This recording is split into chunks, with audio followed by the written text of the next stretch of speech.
again. I would really love you, if you wouldn't mind, love you, Lama Zangmo, to just talk specifically about patience. I know you mentioned that in your main talk. How do we do that? How do we move towards living patiently? That's such a challenge for so many of us in this 21st century, rushing, demanding, highly pressured world. I think we have to learn to be in the moment, and then recognize and accept that we are not perfect, and that we will make mistakes, like I said, and we just have to keep trying.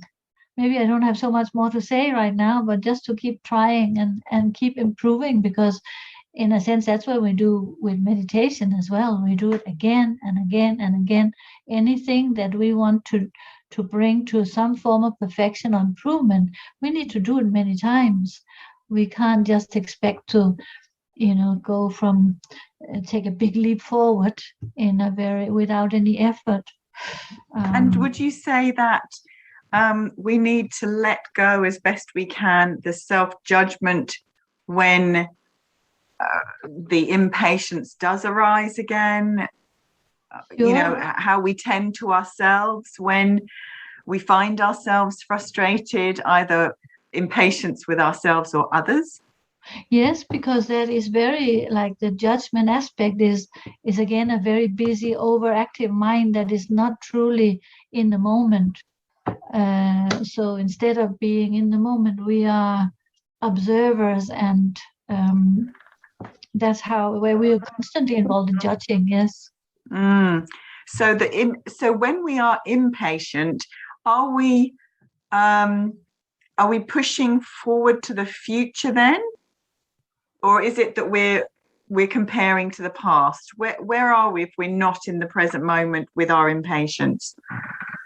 Well, we are probably pushing for the future. We are either in the future or in the past, but we have some idea of what we should be doing or what we would like to be doing, how we ought to be in the situation, but we are not capable of living up to that expectation we have of ourselves. And so we get disappointed. Maybe that process. Yes. And so the invitation is to just come back to our hearts, to come back to the moment and begin again. That's right. Yes. The mindfulness aspect. And begin again. Beautiful. And to know that is part of our human condition. I think to recognize in that moment, to bring in the warm awareness to that. That this is me being human. I wrote. I remember last year commenting on a situation I had where I heard it was going to be snowing, and I was so excited. And then I went outside and went for a walk, had my dog there, and then the snow started to happen. But instead of being the lovely snowflakes, with all the beautiful patterns, it was these little hard pellets.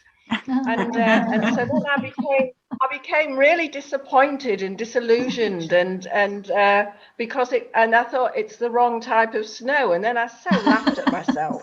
It's just like, in any moment, anything can trigger that impatience or that rejection or attachment as well. Attachment, aversion. Yes, we sort of going between that attachment, aversion, and confusion. Attachment, aversion, and confusion. Yeah. Okay. So helpful. Thank you so much. I think I will be listening to that recording again and again. All right. Well, I wish you all the best for the day. And thank you. So good luck with it all. I'm going to Jamyang that day. So. Oh, are you? Yes. Oh, well, have a wonderful day yourself. And thank you so much for today. My pleasure. Really appreciate your lovely sharings and your beautiful time. Really appreciate it. Thank you so much. All the best to both of you. Thank you so much. Thank you so much. Bye for now. Bye.